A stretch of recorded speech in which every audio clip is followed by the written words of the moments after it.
Welcome to Indian Tech Icon Spotlight, where every tech journey becomes a legacy. I'm Sheetal Ohalacharya, and let's welcome our guest, Sri, who is a digital growth strategist transforming brands with bold marketing initiatives. Hi, Sri, welcome to our show, and it's truly a pleasure to host you today. Thank you for having me on the show. Awesome. So, Sri, tell us about your career journey from your very first role to where you are right now. I started my career in the tech space at Infosys. I consider myself as a techie turned marketer. Even though I was in the tech space initially, I have always had aspirations and interest in the business side of things. And I did my master's in Singapore Management University with a specialization in fintech. And after that, I got into the startup space. I worked for a marketing agency in Singapore where I had the opportunity to run marketing campaigns for various brands. And after my role at the marketing agency, I moved to SingX, which is a fintech company headquartered in Singapore. And as head of marketing at SingX, I had the responsibility of customer acquisition as well as customer engagement, overall growth. And that has been my journey so far. Shri, could you please elaborate a little more on your day-to-day roles and responsibilities, or how a usual work day looks like for you? I'm in charge of both customer acquisition and customer engagement. And this pretty much means running digital marketing campaigns to acquire customers through various channels, and for existing customers to engage them actively, to cross-sell other products, and also to provide them a very good experience on our platform. A lot of marketing these days also involves tech, which means you have to look at a lot of analytics, track user behavior, and then make informed decisions based on that. My role pretty much covers all these aspects. Wonderful. Shri, let's talk a bit about the way digital marketing is evolving as compared to it was like earlier when you started your career. If you look at the fundamentals, I would say those remain the same. How you position a particular product, the messaging, and also the go-to-marketing strategies, those things remain the same. Having said that, the tools and the technology keeps evolving. So nowadays, everyone talks about AI. That also has an impact on how marketing is conducted. If you look at someone who's searching for something with intent, a lot of people don't do that only on, let's say, a search platform like Google. They look at LLMs and do search there. So as a marketer, we have to adapt to that to engage customers actively. So we talked about AI. So how is that shaping the overall marketing strategies? Like what all tools you use, and how do you see it is benefiting the overall marketing campaigns? So if you look at a lot of platforms that are used in marketing for customer acquisition, with AI, it also becomes much more possible to target customers, segment customers with intent, which means that it makes the job of a performance or a growth marketer much more easier. When it comes to other aspects of marketing like copywriting, creatives, there are various platforms which makes it much more easier and also takes less time to have these deliverables in place. So I would say AI is beneficial, and it is shaping marketing in such a way that you can get a lot of output with lean teams and resources. Absolutely. And comparing like the number of team members you used to have earlier and now with the evolution of AI, has you seen a drastic change in like with just like few number of people now you are able to run your campaigns? That is true. And I believe that is also a shift that is happening in the industry. People have to adapt to contribute to multiple areas and not specific to marketing alone. Now the focus is more on how you shape the customer journey. So marketers have to be technically savvy in order to contribute or bring more value to the industry and the company that they work for. That's a great perspective. Yeah. Let's talk a bit about B2B and B2C. What, according to you, is more challenging to work on? I would say definitely B2B, mainly because you are reaching out to decision makers and then convincing them to make a decision to buy. And that is more challenging than individuals, mainly for the simple reason individuals might be open to trying something. If it doesn't work for them, they may move to a competitor.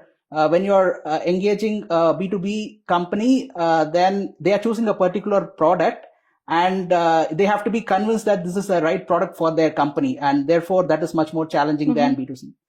So that's a wonderful insight. Thanks for sharing that with us, Sri. Now, how does digital marketing in fintech differs in general, or what are the specific approach that you follow for the digital marketing in fintech? When it comes to the fintech space, or wherever money is involved, a lot of trust is very essential. And when people have to choose a particular financial product, it is important to build the brand and the trust so that people become more convenient to buy a particular product. And that is very much a key to success in the fintech space. And also, it is a very regulated industry. So when you're marketing, you also have to be very conscious about what you can say and what you cannot say based on the regulations in various markets. Wonderful. So, Sri, coming back to some leadership qualities. So, you have evolved as a leader over all these years. You have been managing teams. So, how do you see your role as a leader has changed or adapted over all these years? I think everyone has a learning curve, and over the period of time, I have also hopefully learned to become a better leader. Although the basics remain the same. When I'm engaging with a team, I look for them to take ownership on the various things they are working on, and I look for things like complementary skill sets and team bonding, which is key to the overall success of the team in general. So, Shri, given the high demanding role, like there are a lot of deadlines that you have to meet. So, within that overall pressure that you have to manage the deadlines, how do you keep your team always motivated? I feel empathy is key to take a keen interest on the aspirations of an individual in the team, where they want to be in their career and how much they can contribute to the team. Is something I focus on, because that brings the best out of an individual. And I would say this is not only with respect to team. Even when you're looking at customers, empathy is the key, right? Because you are thinking from their perspective. And when you think from others' perspective, I think you get the right solutions to them or give them a better experience overall. That's wonderful to know. Thanks for sharing that perspective with us, Shri. Now, let's talk a bit again about the leadership qualities. So, what are the core qualities you believe that a leader should have? Leaders should have vision, and they should have clarity in terms of where they want their company to be, where they want their team to be, and decisiveness, taking decisions effectively. I think these are some of the attributes of a good leader. That's, I think, the much needed qualities that a leader should have. Thanks for sharing that insight with us. Shri, let's talk a bit about, we talked, about your professional journey. We talked about the digital marketing. Let's talk a bit now about your hometown, about your early days. So we would like to know from you where you were born and how was your childhood like, and are there any fond memories from your childhood that you still carry with you? I grew up in Chennai, and both my parents were working, and I had the benefit of being surrounded by my grandparents as well, which gave me some of the attributes I carry today, like discipline, hard work, and so on. I have a sister as well who currently lives in the US. I think in the times which we grew up in the 90s, there was not too much focus on gadgets and mobile phones. And I believe that has been a whole different experience when you think back. So maybe those are some of the memories I would cherish, where you were able to spend time with people than being focused on gadgets. Absolutely. And I believe ours is a generation who have experienced the real social connect. So, Shri, now let's talk again about you mentioned you did your master's from Singapore. So from where you did your graduation, if you want to share those college days with us. I did my engineering in electronics at Shastra University in Tamil Nadu. Mm-hmm. And I think it was a place where probably I discovered my interests. I had a keen interest in technology as well as business, and I realized that I wanted to start my career in the tech space and gradually move into business related roles. And that's how I have pursued my career as well. And I would say a lot of this was shaped during my engineering days. So, Shri, I would like to know, was it your ambition to travel across the world, like during your college days, or it just happened? I have a lot of interest in traveling, but not necessarily outside of India. I have just taken those decisions based on what was right at different stages in my life and career.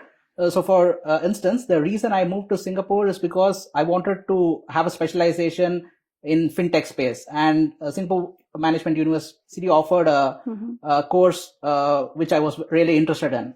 And after Singapore, we wanted to settle down in a place which was quiet and also which was good for our career. And Calgary, Canada looked like the perfect opportunity. So these decisions were, motivated based on different stages and where we were in life and career. That's fantastic. Now, talking about Singapore, and you moved to Calgary after that. So work-wise, what are the differences that you experienced, like from Singapore to Calgary? The difference in the way people work, the difference in overall, the cultural aspects. What are the differences and what are the core things that remains the same? I would say in a professional environment where I have worked, there is not much of a difference. People are hardworking and they like to contribute a lot. So I wouldn't say there is much of a difference in the professional space as such. Yeah. And how about Calgary? Are you liking this space, or like it's a completely different weather from Singapore to what we experience in Calgary? So are you enjoying this place with your family? I'm actually comfortable with the cold weather, and you have a lot of hiking spots nearby, which is of interest to both me and my wife. So we absolutely love being in Calgary. That's wonderful. Now let's talk a bit about your family. Who all are the key members in your family? It's my parents who live in Chennai. I have a sister who lives in United States, and Lavanya, my wife, we both live in Calgary currently. And she is also in IT. Yeah, she's also in the fintech space and IT. So we are both in similar space. So given like you both are into like a demanding role, so how do you both take out time, unwind yourself over the weekend? So what are the key kind of bonding activities that you both like to do over the weekends? We are organized, and we like to keep some time to spend quality time together. Usually Saturdays are reserved for us to do some activity like hiking, and maybe in winters where we don't hike often, we have guests over, and we enjoy spending time with our friends as well. So these are some of the things that we do together. Thank you for sharing your journey with us, Shri, and thank you for sharing all the valuable insights. Now we are almost, nearing end of our wonderful discussion. And at the end, we have a round called as the rapid fire round, where I'll be asking you some questions and I would be expecting some quick answers from you. So shall we start? Sure. Okay. So your first question, what's your just for fun dream job? Chess grandmaster, maybe. Wow, you seem to be like a chess player. I have been playing since childhood, and but didn't continue in between. Now I'm just following it keenly. Fintech or adtech? Which one is more thrilling? Fintech. Okay. B2B or B2C? Which one is tougher to crack? B2B. Okay. Yeah, you answered that before. If your calendar had one DND day, like a do not disturb day, how would you spend it? Hiking. Okay, nice. PowerPoint, whiteboard, or napkin sketches? How do your best ideas come to life? Whiteboard. Nice. And the last question, What's your favorite way to celebrate a big win? With family. Beautiful. And that completes our rapid fire round. And thank you so much, Sri, for taking out time and sharing all the valuable insights with us, your journey with us. And it's been lovely chatting with you. And we wish you continued success for all your upcoming ventures. Thank you very much. I really enjoyed the discussion. Same here. Thank you so much.